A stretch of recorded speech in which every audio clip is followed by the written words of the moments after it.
Hello hi नमस्कार श्रोते हो, मी आरजे कोमल पुन्हा एकदा तुमच्या सगळ्यांचं या छोट्याशा विश्रांतीनंतर स्वागत करते.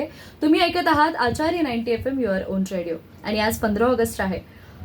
भारताला स्वातंत्र्य मिळून बरीच वर्ष झाली आहेत, परंतु तरीही आज आपण एक अनोखा उपक्रम घेऊन आलोय आणि या अनोखा उपक्रमातून आपण स्वातंत्र्य लढ्यासाठी सहभागी झालेल्या अनेक क्रांतिकारकांची, ज्यांच्याविषयी फार काही बोललं जात नाही किंवा आपल्याला माहिती नाही, अशा क्रांतिकारकांची माहिती आपण आजच्या या विशेष कार्यक्रमामध्ये घेतोय.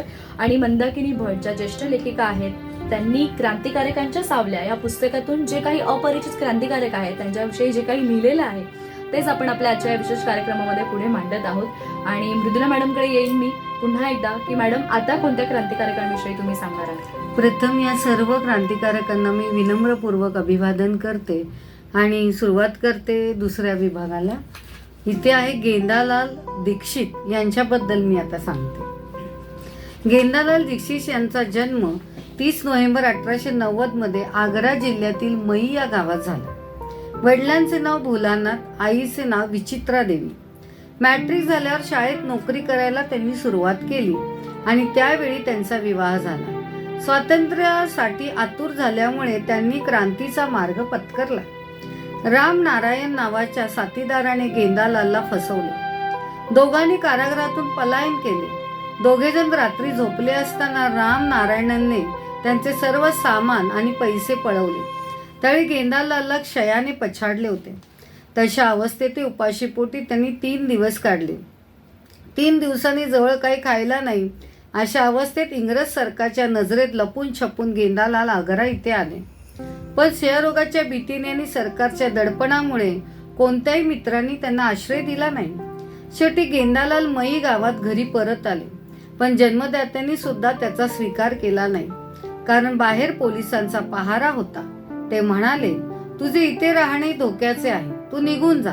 जर तू स्वतः गेला नाहीस तर मी तुला पोलिसांच्या स्वाधीन करीन. तुझ्यामुळे मी सर्व कुटुंबाचा नाश बघू शकत नाही. त्याच रात्री गेंदालाल पोलिसांच्या नजरेपासून लपत छपत कसे तरी दिल्लीला आले. एका पाणपोईवर पाणी पाजण्याचे काम मिळवले. गेंदालाल यांची पत्नी माहेरी राहत होती. पत्र पाठवून पत्नीला बोलावून घेतले. तिच्याजवळी पैसा नव्हता, ती पराधीन होती. पत्नीला तर ही त्यांची अवस्था बघून रडूच कोसळले. गेंदालाल मध्ये मध्ये बेशुद्ध पडत होते. शिरदयाळ दीक्षित आणि पत्नीने त्यांना इरविन इस्पितळात नेले. अंतिम संस्कारासाठी त्यांच्याजवळ पैसे नव्हते. गेंदालालचा इस्पितळातच मृत्यू झाला होता. स्वातंत्र्यासाठी जीवन समर्पित करणाऱ्या क्रांतिकारकांच्या बलिदानासाठी त्यांच्या मृत्यूसमयी त्यांच्याजवळ कोणीही नव्हते. गेंदालालचे गुपित लपवून ठेवण्यासाठी पत्नीला सुद्धा इस्पितळात थांबू दिले नाही. या कर्मयोगी पुजाऱ्याने मातृभूमीमध्ये आपला देह 21 डिसेंबर 1928 ला समर्पित केला. वा, अतिशय सुंदर. म्हणजे हे नावही अपरिचित आहे. बऱ्याच जणांना या नावाविषयी माहितही नाहीये. परंतु अशी अनेक लोक होती, असे अनेक सदस्य होते, असे अनेक स्वातंत्र्य सेनानी होते, ज्यांनी जे आले, जे लढले आणि त्याच्यामुळे आपल्याला हे स्वातंत्र्य मिळालं. आणि त्यामुळे आज त्यांची जे काही त्यांनी कष्ट घेतलेत किंवा त्यांनी जे काही सोसलं आहे ते सगळ्यांपर्यंत आपण पोहोचवतोय. आणि अतिशय सुंदर माहिती तुम्ही सांगितलीत मॅडम. मला मुळात या लेखिकेचंही तितकं कौतुक करावंसं वाटतंय की त्यांनी हा इतका सखोल अभ्यास करून या सगळ्यांची माहिती पुढे आणली. पुढचं नाव असंच आहे. मगाशी आपण कन्हैयालाल यांच्याविषयी ऐकलं. आता त्यांचेच एक मित्र म्हणून जे ओळखले जायचे ते म्हणजे सत्येंद्रनाथ बोस यांच्याविषयी आता आपण वाचणार आहोत, ऐकणार आहोत. विश्वासघात आणि फितुरी करणाऱ्या देशद्रोह्यांना कंठस्नान घालण्याची परंपरा पुढे चालवणारा क्रांतीवीर म्हणजे सत्येंद्रनाथ बोस. याचा जन्म 3 डिसेंबर 1889 मध्ये झाला. 31 ऑगस्ट 1908 ला सत्येंद्रनाथ आणि कन्हैयालाल दत्तने तुरुंगातच अलीपूर कटाची माहिती देणाऱ्या खबऱ्या नरेंद्र गोस्वामीवर गोळ्या झाडून त्याचा वध केला. माझ्या आणि कन्हैयालालच्या मरणाने राष्ट्राची काय हानी होणार आहे, असे हजारो तरुण मरतील, तेव्हा भारताचा उद्धार होईल, असे ते नेहमी म्हणत असत. तुरुंगात फाशी देणार असे समजतात त्यांच्या पत्नीने त्यांची 2दा भेट घेतली, पण सर्व धीराने घेतले. आपल्या शोकाचे प्रदर्शन केले नाही. एकदा त्यांना विचारण्यात आले, तुमच्या मातोश्रींची इच्छा तुरुंगात येण्याची आहे, केव्हा घेऊन येऊ? त्यावर ते म्हणाले, तिला त्रास देऊ नका, ती कितीही धीराची असली तरी ती शेवटी एक आई आहे. आपला मुलगा फाशी जाणार या दुःखाने ती येथे येऊन रडेल. मला कोणाचेही रडणे पाहण्याची इच्छा नाही, पण सत्येंद्रनाथाची आई धीराची होती. ती त्यांना भेटायला आली. त्यावेळेचा हा प्रसंग. सत्येंद्रनाथ त्यांना म्हणाले, मा, तू आलीस? सत्येन, माझ्या डोळ्यात अश्रू येतील असे तुला का वाटले? याचा अर्थ तू मला, अर्थात तुझ्या आईला ओळखले नाहीस. सत्येन, मला तुझा अभिमान वाटतो. आज माझी कूस धन्य झाली. तुला जन्म दिल्यामुळे माझे कल्याण झाले. भूमातेला तुझी गरज अधिक होती, ती तू भागवली आहेस. सत्येन, तू शूर आहेस. तू फितुराला शिक्षा दिलीस. तुझी अंतिम इच्छा काय आहे? मा, माझ्या शरीराला देशभक्त हिंदूचा स्पर्श होऊ दे. मी नमस्कार करतो मा, आशीर्वाद दे. सत्येंद्रनाथ खाली वाकले. आईने त्यांच्या केसावरून हात फिरवला आणि म्हणाली, शुभास्ते पंथाण संतू, वंदे मातरम. तुरुंगातून आई बाहेर आली आणि आईच्या हृदयाचा बांध फुटला. इतका वेळ थांबवून ठेवलेल्या अश्रूंना वाट मोकळी करून दिली. घरी येईपर्यंत ती रडतच राहिली. सत्येंद्रनाथांना 21 नोव्हेंबर 1908 साली फाशी देण्यात आली. तेव्हा ते वधस्तंभावर धीर गंभीरतेने चढले. सर्व क्लेश त्यांनी देशासाठी आनंदाने सहन केले. सत्येंद्रनाथ बोस यांची प्रेतयात्रा सन्मानाने काढावी असे बंगाली लोकांनी ठरवले. सत्येंद्राची आई प्रेतयात्रेची आणि दहनाची तयारी करू लागली. अस्सल स्वदेशी लोकांनीच प्रेताला स्पर्श करावा असे तिने जाहीर केले. प्रेताला अग्नी देण्याचे पवित्र कार्य करण्यास इतर अनेक स्त्रिया तयार झाल्या, पण समारंभपूर्वक विधी तुरुंगातच करावा असे अधिकाऱ्यांनी सांगितले. सर्वांची निराशा झाली. सत्येंद्रनाथाची आई आणि इतर बंगाली लोकांनी खूप विनवणी केली, पण त्यांचा काही उपयोग झाला नाही. तुरुंगातच दहन करण्यात आले. सर्वजण अग्निसंस्कारात उपस्थित राहिले, परंतु त्यांची रक्षा सुद्धा नातलगांना दिली नाही. काय वाटले असेल त्या मातेला? म्हणजे जी माता जी धैर्याने उभी राहिली आणि आपल्या मुलाचे अंत्यसंस्कार करण्यासाठी तिने सगळ्या समाजाला एकत्र केलं आणि त्यातूनही देशभक्तीचा संदेश दिला, परंतु त्या मातेला सुद्धा हे सगळे शेवटी विधी करता आले नाहीत. म्हणजे इतका तो कठोर काळ होता. ब्रिटिशांचं इतक्या पद्धतीने जाचक सगळ्यांवर होता आणि अशा या कठीण काळामध्ये सत्येंद्रनाथ असतील, कन्हैयालालजी असतील, हे सगळेजण एकजुटीने लढलेत आणि त्यामुळेच आज आपण या स्वातंत्र्यात जगत आहोत. म्हणजे इतकं काही आपण आता वाचतोय, हे सगळ्यांसमोर आपल्या श्रोत्यांसमोर मांडतोय. हा खरोखरच किती रक्तरंजित आणि दाहक असा इतिहास आहे आणि त्याच्यातून खऱ्या अर्थाने स्वातंत्र्य फुललंय. आणि मला असं वाटतं मॅडम, त्यावेळेला कुठल्याही पक्षाचा म्हणजे धर्म, जात असं काही न बघता केवळ हिंदूवादी म्हणजे देशाला स्वातंत्र्य मिळावं यासाठी सगळे हे नेते पुढे आले, एकत्र आले. म्हणजे आता आपण ज्यांच्याविषयी ऐकलं ते सुद्धा बंगाली होते. म्हणजे त्यावेळेला फक्त मी हिंदू मराठा किंवा मी या जातीचा, मी त्या जातीचा, अशा कुठल्याही जातीचा न असं मनामध्ये ठेवता सगळ्या जाती धर्माची लोक देशाला केवळ स्वातंत्र्य मिळावे म्हणून एकत्र आले. आणि म्हणजे असंही नाही, आता व्यवसायाची लोक सुद्धा त्या काळी एकत्रित आली होती. असंच मी एक उदाहरण आता तुमच्या समोर मांडते. विनायक नारायण देशपांडे यांचं, की हे शिक्षकी व्यवसायात होती आणि त्यांनी सुद्धा स्वातंत्र्यासाठी कार्य केलेले ते आता आपण बघूया. विनायक नारायण देशपांडे नाशिकच्या पंचवटी शाळेत शिक्षण म्हणून काम करीत असताना वीना देशपांडे यांनी क्रांती कार्यासाठी स्फोटके जमविली होती. जॅक्सनच्या वधाच्या वेळी अनंत कान्हेरे, कृष्णाजी कर्वे, विनायक देशपांडे तिघे जणही विजयानंद नाट्यगृहात उपस्थित होते. 23 डिसेंबर 1909 ला विनायक देशपांडेंना अटक झाली. खटला भरला. फाशीची शिक्षा ठोठावण्यात आली. विनायक नारायण देशपांडे यांचा विवाह 21व्या वर्षी झाला. पत्नीचे नाव दुर्गाबाई. आई वडिलांवर विनायकरावांचे खूप प्रेम होते. देशपांडे यांच्या आत्मार्पणानंतर दुर्गाबाईंवर वैधव्याचे संकट कोसळले. 1950च्या सुमारास त्यांना दादरला स्वयंपाकाचे काम करून आपला उदरनिर्वाह करावा लागला. आयुष्यभर या वीर पत्नीला खडतर जीवन जगावे लागले. 13 एप्रिल 1965 ला वयाच्या 17व्या वर्षी ही साध्वी मृत्यू पावली. विनायक नारायण देशपांडे फार कळकळीने काम करणारे देशभक्त. बॉम्ब तयार करण्याच्या कामी जे पदार्थ लागतात ते फार किमतीचे असल्याने ते आणण्यासाठी पैशांची जरुरी होती. तरी देशपांडे गावी गेले. आपल्या पत्नीच्या हातातल्या बांगड्या आणून पैशांची गरज त्यांनी भागवली. बांगड्या देताना पत्नीने जराही आडकाठी केली नाही. विनायक देशपांडे यांना 19 एप्रिल 1910 या दिवशी फाशी दिल्यानंतर त्यांचा मृतदेह नातलगांच्या ताब्यात न देता ठाणे कारावासाच्या जवळच्या खाडीच्या काठावर जाळण्यात आला.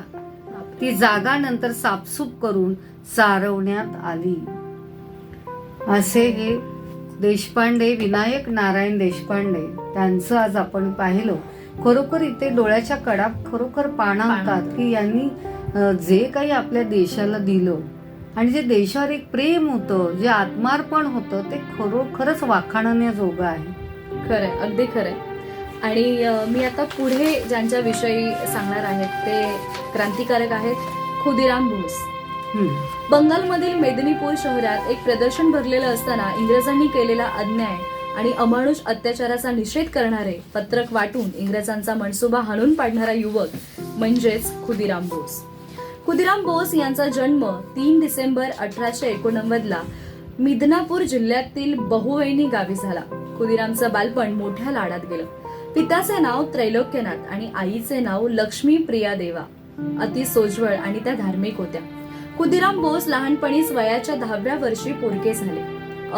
अपरूपा देवी नावाची बहीण आणि मेहुणे अमृतबाबू यांनी त्यांचं संगोपन आणि संरक्षण केले. खुदीरामच्या बहिणींनी खुदीरामची व्यवस्था उत्तम ठेवली होती. नित्याचं खाणं पिणं, अभ्यास, व्यायाम यांची त्या आस्थेने चौकशी करत. अपरूपाचे यजमान अमृतबाबू यांनीही खुदीरामला जवळ घेऊन धीर दिला आणि सांगितले, यापुढे कसलाही विचार करायचा नाही, मी तुझ्या मागे निश्चित असेन. इंग्रजी 2री पास होताच खुदीरामने शिक्षण सोडून दिलं आणि क्रांतिकार्यात सहभाग घेतला. क्रांतिकारक सुशील कुमार याला फार मोठी शिक्षा करून त्याला खूप त्रास दिला. क्रांतिकारकांनी किंग्सफोर्डची हत्या करण्याचं ठरवलं. खुदीराम आणि म्हणून प्रफुल्ल कुमार रॉय यांचं खरं लक्ष होतं. किंग्सफोर्ड व्हॉइसरॉय लॉर्ड कर्झनच्या बंगालच्या फाळणीच्या घोषणेने फाळणीविरुद्ध लिहिणाऱ्या वृत्तपत्राच्या संपादकांचं किंग्सफोर्डने जबरदस्त शिक्षा सुनावली. त्यामुळे क्रांतिकारकांनी किंग्सफोर्डलाच उडवण्याची योजना आखली, पण त्याची बदलीच मुझफ्फरपूर येथे करण्यात आली. मग खुदीराम बोस आणि प्रफुल्ल कुमार तिथे रवाना झाले. पण खुदीरामांनी किंग्सफोर्डची गाडी अर्थात ती बग्गी समजून युरोपियन वकिलाच्या गाडीवर बॉम्ब फेकल्याने खुदीरामला 1 मे 1908 साली अटक झाली. खुदीराम बोस म्हणायचे, इंग्रजी शिक्षण घेऊन फक्त कारकून तयार होतात, ऑफिसर नाही. इंग्रजांना अमर्याद सत्ता चालू ठेवण्यासाठी मोठ्या प्रमाणावर गुलाम हवे. त्यामुळे मी जे काही करेन ते माझ्या देशासाठीच करेन. खुदीराम फाशीच्या आदल्या रात्री शांतपणे झोपले होते. सकाळी त्यांना हाका मारून उठवावं लागलं. केवळ 18 वर्षाचा हा क्रांतीवीर हातात भगवद्गीता घेऊन 11 ऑगस्ट 1908 ला आनंदाने मुझफ्फर येथे फासावर चढला. त्यांच्या अंतिम इच्छेनुसार त्यांचे वकील कालिदास मुखर्जी यांनी त्यांच्यावर अंत्यसंस्कार केले. बंगालच्या जनतेने या वंगवीरांचे चिता भस्म चिमूट चिमूट जमा करून सोने, चांदी, हस्तिदंत यांच्या डब्यात भरून आपल्या देवघरात पूजेसाठी ठेवून दिले. तर असे हे खुदीराम बोस. म्हणजे ज्या वयामध्ये आपण परिपक्वही नाही आहोत, म्हणजे 18 वर्ष, आणि 18 वर्षामध्ये त्यांनी फाशी घेतली देशासाठी. आणि इयत्ता 2रीचं शिक्षण घेऊन झाल्यानंतर त्यांनी स्वातंत्र्य लढ्यात सहभाग घेतला. म्हणजे एक लहानगा बाळच म्हणावं लागेल. आणि भारावलेलं व्यक्तिमत्व आहे की देशप्रेमाशिवाय दुसरं कुठलंही काहीच नाही माझ्या आयुष्यात, असा विचार करणारी व्यक्तिमत्व आहेत. एक असंच व्यक्तिमत्व आहे कोमल, भास्करराव भावे नरगुंदकर यांचं. ते आपण आता बघूया. नक्की. ब्रिटिशांची सत्ता उत्तर कर्नाटक मधून उलथवून टाकण्यासाठी अनेक राज्यप्रमुखांशी संधान बांधणारे धारवाड जिल्ह्यातील नरगुंद संस्थानाचे अधिपती बाबासाहेब नरगुंदकर हे अतिशय धाडसी आणि कर्तबगार होते. भास्करराव भावे नरगुंदकर हे नाव नरगुंद या संस्थानावरून पडले असावे. त्यांचा विवाह झालेला होता, मुलगा झाला, पण 5 महिन्याचा असतानाच तो निवर्तला. त्यामुळे ते खूप निराश झाले आणि त्यांनी दत्तक मुलगा घेण्याचे ठरविले. पण मुंबई सरकारने परवानगी दिली नाही. त्याचा राग त्यांच्या मनात होताच. त्यावेळचा पॉलिटिकल एजंट जेम्स मॅन्शन होता. बाबासाहेबांनी चिडून जाऊन त्याचा काटा काढायचा निश्चय केला आणि त्याचा पाठपुरावा करून त्याचे मुंडके धडापासून वेगळे केले आणि इतर इंग्रज अधिकाऱ्यांना दहशत बसावी यासाठी त्याचे मुंडके नरगुंदच्या वेशीवर टांगून ठेवले. मालकम सूड घेण्यासाठी किल्ल्यात शिरला आणि बाबासाहेब नरगुंदकर किल्ल्यातून बाहेर पडले. परंतु दुर्दैवाने भावे 2 जून 1958ला मालकमच्या हाती सापडले. कर्नाटक सिंह जायबंदी झाला. मॅन्शनच्या खुनाचा आरोप त्यांच्यावर ठेवण्यात आला आणि मॅन्शन वधाच्या आरोपावरून त्यांना फाशीची शिक्षा झाली आणि 12 जून 1858ला बेळगावात सार्वजनिक ठिकाणी फाशी देण्यात आली. भावे नरगुंदकर यांना फाशी दिल्यानंतर बाबासाहेबांच्या पत्नी सावित्रीबाई आणि मातोश्री किल्ल्याच्या बाहेर पडल्या. त्यांनी आपल्या अंगावरील दागिने ब्राह्मणास दिले आणि मलप्रभा नदीच्या रोखाने वाट चालून आपल्या जीवनाचा शेवट करावेचे ठरवले. त्यांना वाटेत एक ब्राह्मण भेटला. त्याला आपल्या प्रेताची मरणोत्तर व्यवस्था लावण्याची विनंती केली. अन्य काही अपमानास्पद प्रसंग येण्यापेक्षा आपल्या शीलाच्या रक्षणासाठी त्या दोघींनी आपल्या ओच्यात दगड बांधले आणि परमेश्वराचे नाव घेऊन देह मलप्रभेला समर्पण केला. दोघी जणी बेपत्ता झाल्या. नंतर खेडोपाडी खलिते धाडले गेले. 2 बायांची प्रेते नदी किनाऱ्यावर वाहत आली तर जशीच्या तशी साहेबाला पोचती करावीत.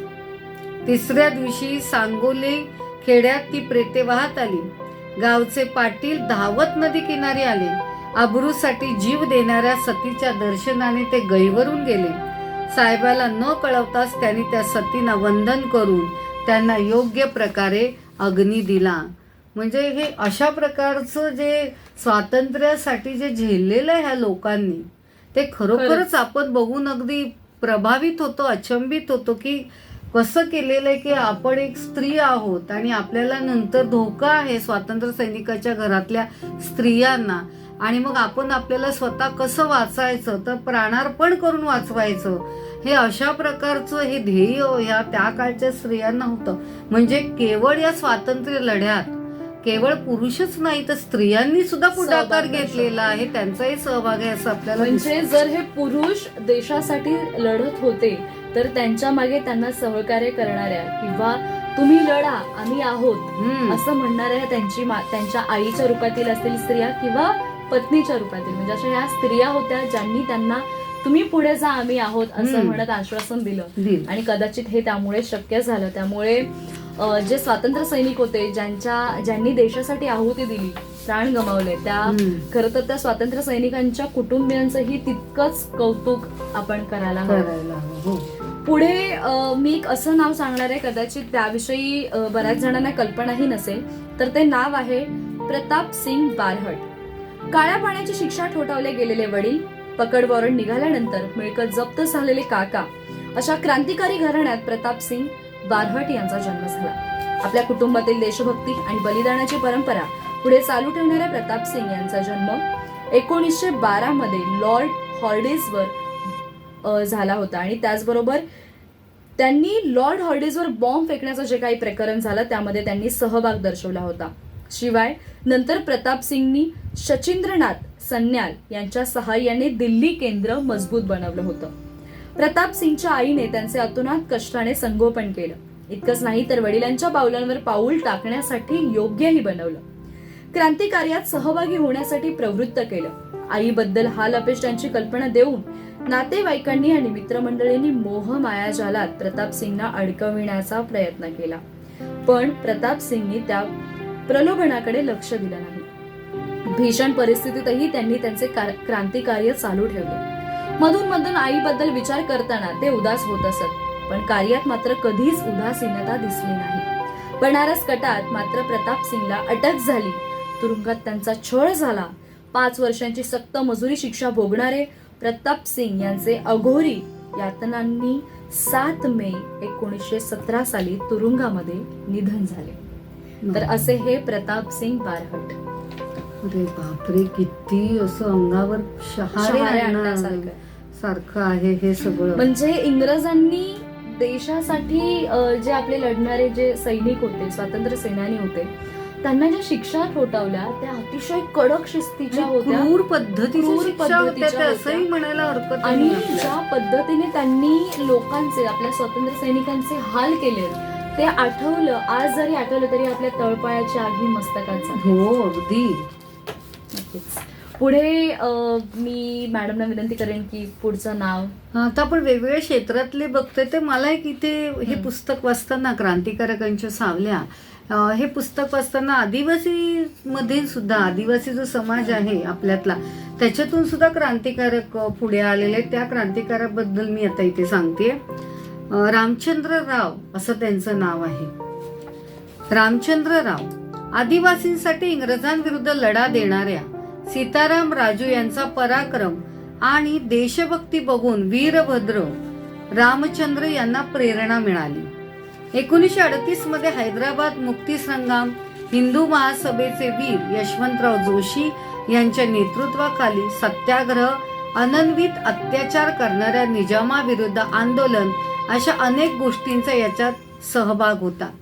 भक्तिभावाने वंदे मातरम म्हणताना ते गाऊ नये म्हणून रामचंद्र राव यांनी मारहाण सहन केलेली आहे. सावरकरांनी त्यांना वंदे मातरम रामचंद्र राव अशी पदवी दिली. वा. 1957 त्यांचा विवाह झाला. पत्नी आणि मुले भाग्यनगर हैदराबाद येथे वास्तव्याला होती. कोमल, किती मोठी गोष्ट आहे. स्वतः सावरकरांनी त्यांना वंदे मातरम रामचंद्र राव ही पदवी दिली. बरोबर. खरं ही सुद्धा गोष्ट अनेकांना माहित माहित नसेल. नाही. ती क्रांतीच्या सावल्या या पुस्तकामुळे किंवा आपल्या ब्रॉडकास्टमुळे ही प्रदर्शित आलेली आहे. नक्कीच. आणि आता मी पुढे ज्यांचं नाव घेणार आहे ते आहेत राष्ट्रपती राजेंद्र प्रसाद श्रीवास्तव.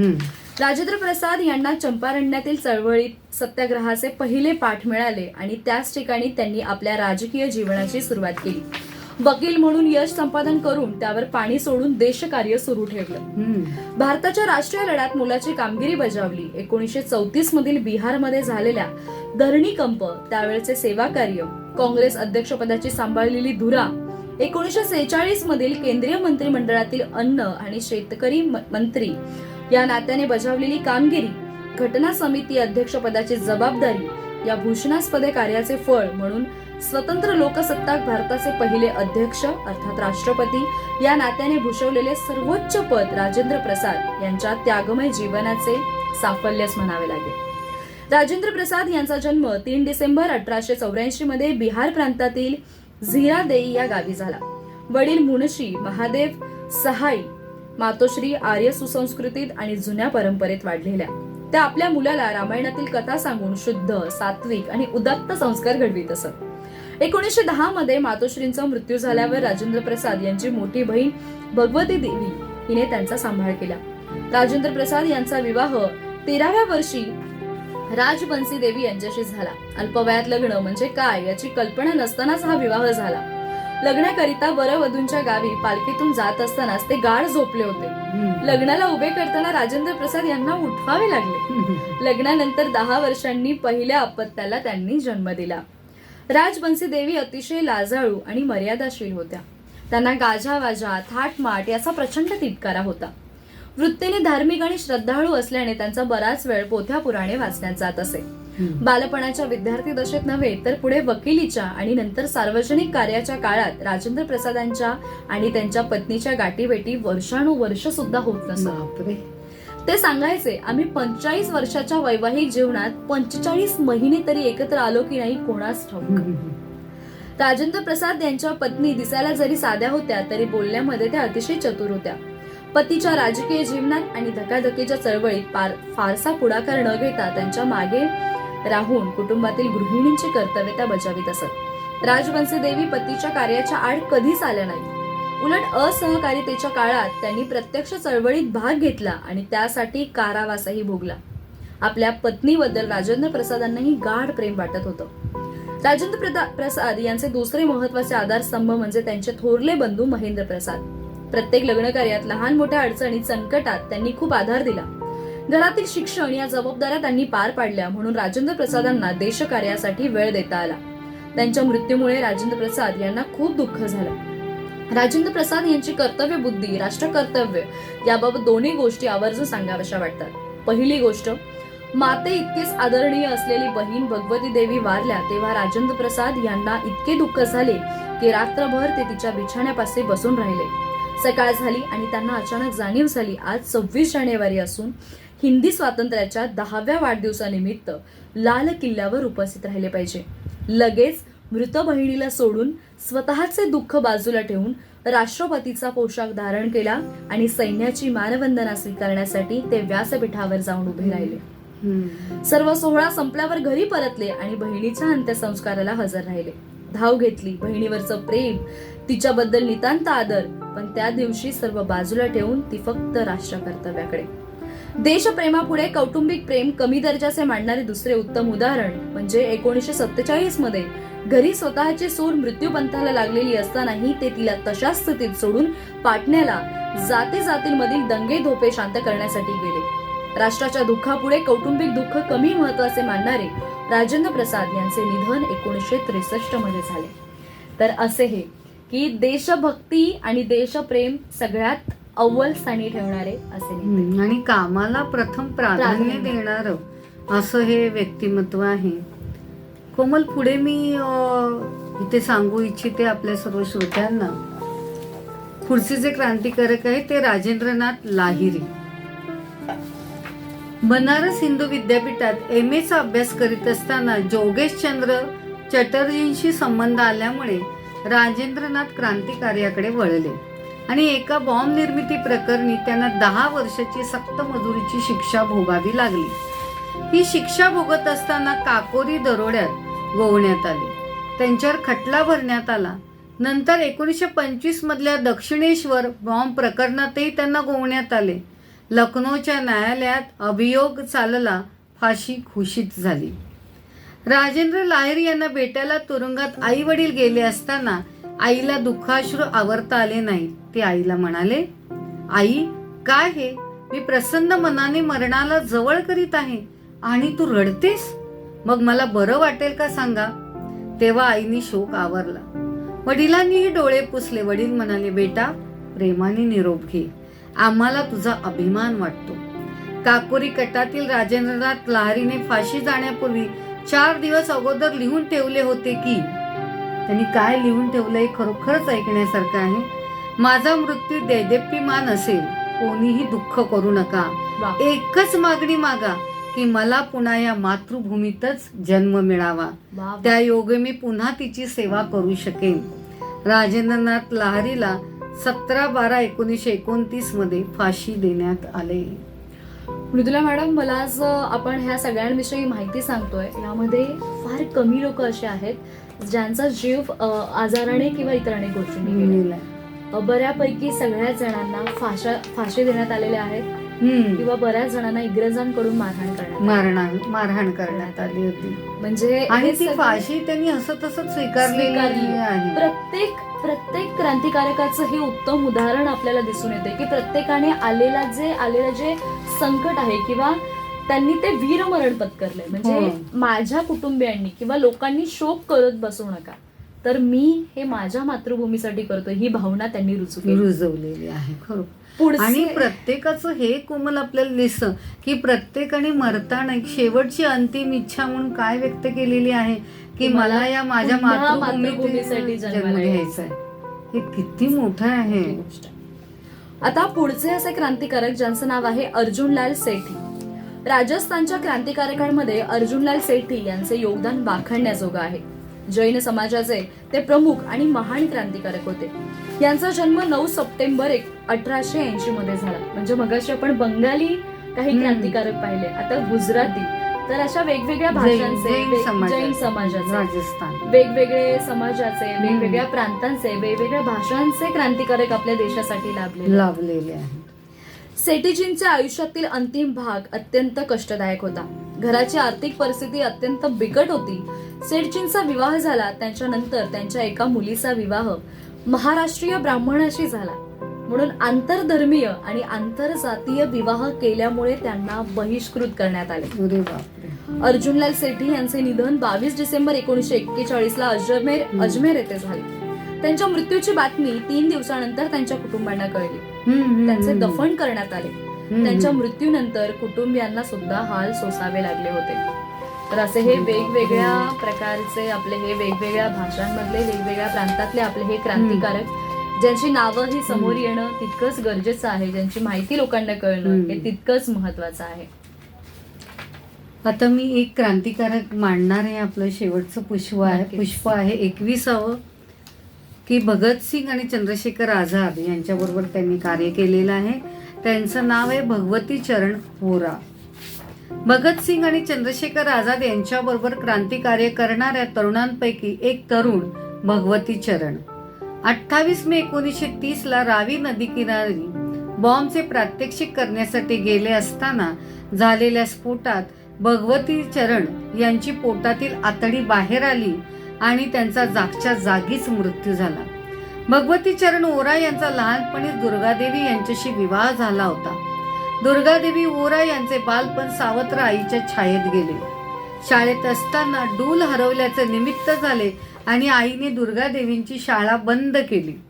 पुढे त्या आत्याच्या छत्रछायेखाली राहू लागल्या. धनदौलत मान मरातब कुठे काहीही कमी नव्हतं, पण भगवती चरण यांना स्वातंत्र्याचा ध्यास लागला होता. दुर्गादेवींनी खूप पुस्तकं वाचली होती. त्यांनाही स्वातंत्र्य संग्रामात उतरावंसं असं वाटायचं. हुतात्मा करतार सिंगचा जन्मदिवस साजरा झाला आणि दुर्गाबाबींनी आपल्या रक्ताचा टिळा त्यांच्या फोटोला लावून तन मन धन देशकार्याला देण्याची प्रतिज्ञा केली. आणि त्या दिवसापासून दुर्गाबाबी सगळ्यांची झाली. कुणाला महत्वाचा गुप्त निरोप द्यायचा असो, पैशाची गरज असो, भूक लागलेली असो, आजारपण असो, नाहीतर पोलिसांपासून बचाव करायचा असो, भगवती चरण दुर्गाबाबी यांचं घर सदैव उघडं असायचं. सायमन कमिशनला विरोध करताना लाला लजपतराय मृत्यू पावले. राजगुरू भगतसिंहांनी लालाजींच्या मृत्यूचा सूड घेतला. वध करणाऱ्यांचा शोध सुरू झाला. दोघांना लाहोर बाहेर काढायला हवं होतं. सुखदेव दुर्गाबाबींकडे आले आणि म्हणाले, भाभीजी, एका साहेबाच्या बरोबर त्यांची मेनसाब बनून कलकत्त्याला जाल का? हो, जाईन की, पण भगवतीबाई सध्या गावाला गेलेत. धोका पत्करावा लागेल, प्राणाला मुकावं लागेल. अरे, आझादबाईंनी विश्वासानं विचारलं, त्यातच सर्व आलं आणि ठरल्याप्रमाणे सुटाबुटाच्या ऐटबयाच साहेबाच्या मागोमाग त्यांची देखणी मेम पोराला घेऊन पहिल्या वर्गाच्या डब्यात शिरली. वा. हमालानं सामान चढवलं. तेवढ्यात एक साधूही तिथं आला. जाता जाता नेत्र पल्लवी झाली. कुणालाही संशय न येता भगतसिंग, राजगुरू आझाद, दुर्गाबाबी सुखरूप कलकत्त्याला पोहोचले. भगवती चरण यांचा बॉम्बस्फोटात अंत झाला. दुर्गाबाबींना सांगण्यात आलं की भगवती चरणांचा देह एका चादरीत बांधून तो तरंगू नये म्हणून धोंडे बांधून रात्री नदीत विसर्जित करण्याशिवाय पर्याय नाही. तेव्हा दुर्गाबाबींनी धीराने त्याला संमती दिली. पण दुसऱ्या लाहोरच्या कटाच्या हल्ल्यात जेव्हा या क्रांतिकारकालाच एकाने माफीचा साक्षीदार होऊन या घटनेची ब्रिटिश सरकारला माहिती सांगितली आणि मग पाण्यातून भगवती चरण यांची हाडे कोर्टात हजर केली, तेव्हा मात्र दुर्गाबाबींना अनावर दुःख झाले होते. भगवती चरण यांच्या मृत्यूनंतर चंद्रशेखर आझादांसारख्या पोलादी पुरुषाला देखील दुःख होऊन तो ढसाढसा रडला होता. दुर्गाबाबींवर खूप संकट आली, पण त्या हादरून स्वस्थ बसल्या नाहीत. त्या क्रांतिकार्य करतच राहिल्या. दुर्गादेवी आपला लहान मुलगा सच्चिंद्र याला घेऊन मुंबईतल्या दादर येथे देववारे भुवन येथे गेल्या. तेथेच भगतसिंग, राजगुरू, सुखदेव यांच्या मागे निर्धाराने उभ्या राहून त्यांना सहकार्य केले. उत्तर भारतातील क्रांती घटकांच्या उद्रेकामुळे तेथील पोलीस सावध झाले होते. लाहोर षडयंत्राच्या अभियोगाचे उत्तर म्हणून मुंबईच्या गव्हर्नरना गोळी घालावी असे ठरले. ते काम दुर्गादेवीने स्वतःकडे घेतले. आपला मुलगा सच्चिंद्र याला संरक्षणासाठी बाबाराव सावरकरांच्या स्वाधीन केले. गदरचे एक विख्यात नेते पृथ्वी सिंग आणि वेणगावचे जनार्दन बाळकृष्ण बापट यांना बरोबर घेऊन गव्हर्नरावर नाही पण एका गोऱ्या सार्जंटवर गोळी झाडली. तिघे जण फरार झाले. दुर्गादेवी शंकरराव मोगे यांच्या घरी राहिली. झडती सुरू होतात दक्षिणीबाईचा पोशाख करून कडेवर कळशी घेऊन पोलिसांच्या समोरूनच पाणी आणण्याच्या निमित्ताने दुर्गादेवी तिथून बाहेर पडल्या. भगतसिंग, सुखदेव, राजगुरू या तिघांना सँडर्सच्या वध प्रकरणी फाशी दिले गेले. त्यांच्या निषेधार्थ मुंबईला लॅमेंटिन रोडवरच्या पोलीस चौकीवर क्रांतिकारकांनी गोळीबार केला. त्यात दुर्गा भाभीही सहभागी होत्या. पुढे त्या पकडल्या गेल्या. 8 महिन्यांचा कारावासही भोगावा लागला. नंतर सुटून आल्यावर सच्चिंद्रला घेऊन लखनौला गेल्या. मॉन्टेसरी शाळा सुरू केली. त्यातून भावी क्रांतिकारक निर्माण होतील असे त्या शिक्षण देत होत्या. अखेर स्वातंत्र्य मिळालं. भारताचा तिरंगा डौलाने फडकायला लागला. डोळ्यासमोर गत आयुष्य तरळलं. 1982 मध्ये स्वतः स्थापन केलेलं शहीद स्मारक संशोधन संस्थेच्या हवाली केलं आणि गाझियाबादला सच्चिंद्रकडे आल्या आणि 14 ऑक्टोबर 1999ला तृप्त मनानं मृत्यूचं बोट धरून त्या अनंताच्या प्रवासाला निघून गेल्या. वाह, काय धाडस, काय शौर्य, काय ही वीरता. खरोखरच आज कोमल हे सगळं वाचताना अंगावर शहारे येत होते. डोळ्याच्या कडा पाणावल्या होत्या आणि खरोखरच तो डौलाने फडकणारा तिरंगा हा डोळ्यासमोर माझ्या सतत येत होता. आणि खरोखरच त्या फडकणाऱ्या तिरंग्यासाठी हे सर्व क्रांतिकारकांचं कार्य बघून आज आपोआपच मी या क्रांतिकारकांसमोर नतमस्तक झाले. नक्कीच. म्हणजे पुरुषांबद्दल आपण बरंच वाचलं, ऐकलं, लोकांना सांगितलं. अशाही काही महिला होत्या ज्या देशासाठी अशा पद्धतीने लढल्या, ज्यांनी कुठल्याच कामाला नाही म्हटलं नाही किंवा कुठलीही गोष्ट करण्यासाठी कधी नकार दिला नाही. तर अशा सगळ्या मातांना सुद्धा आपला सलाम आहे. आज जे क्रांतिकारक घडले, ज्या क्रांतिकारकांनी प्राणांची आहुती दिली, प्राणांची बाजी लावली, त्या सगळ्या क्रांतिकारकांच्या मातांना आपला सलाम, त्यांच्या पत्नींना आपला सलाम, त्यांच्या कुटुंबाला आपला सलाम आहे. आणि आचार्य 90 FM माध्यमातून आपण एक खूप छान उपक्रम सगळ्यांसमोर घेऊन आलो. मंदाकिनी भट ज्या ज्येष्ठ लेखिका आहेत, त्यांच्या क्रांतिकारकांच्या सावल्या या पुस्तकातील काही क्रांतिकारकांची माहिती आपण सगळ्या श्रोत्यांना दिली. आणि मला असं वाटतं इथून पुढेही आम्ही नक्कीच वेगळे कार्यक्रम घेऊन येऊ, ज्याच्यातून इतर उर्वरित क्रांतिकारकांची माहिती देऊ. वेळेचं बंधन असल्यामुळे आपण ही माहिती आता या 2 भागांमध्ये देत आहोत. ही माहिती तुम्हाला कशी वाटली, आमचा हा विशेष उपक्रम तुम्हाला कसा वाटला, या प्रतिक्रिया तुम्ही आम्हाला नक्की कळवा. आणि आमच्या महाविद्यालयाच्या प्राध्यापिका मृदुला वाघमारे मॅडम आज कार्यक्रमामध्ये आपल्यासोबत सहभागी झाल्या आणि त्यांच्या अतिशय उत्कृष्ट अशा भाषण कौशल्याने आणि अतिशय कणखर आवाजामध्ये खूप उत्स्फूर्त पद्धतीने ही सगळी माहिती आपल्या सगळ्यांसमोर मांडली. त्यामुळे मी त्यांचे सुद्धा आचार्य 90 FM वतीने खूप खूप आभार मानते. आचार्य 90 FM खरोखरच ही 21 पुष्प वाहण्याची संधी आजी मला दिली आणि ही खरोखरच मी भाग्य समजते की देशासाठी प्राणपणाने लढणाऱ्या या क्रांतिकारकांना मी आणि कोमल यांनी 21 पुष्प आज तुमच्यासमोर वाहिलेली आहेत. ती तुम्ही समजून घ्यावीत आणि या क्रांतिकारकांना वंदन करून, या तिरंग्याला सलाम करून आज मी इथे पुन्हा आचार्य 90 FMचे मनपूर्वक आभार इथे व्यक्त करते. भारत माता की जय, वंदे मातरम.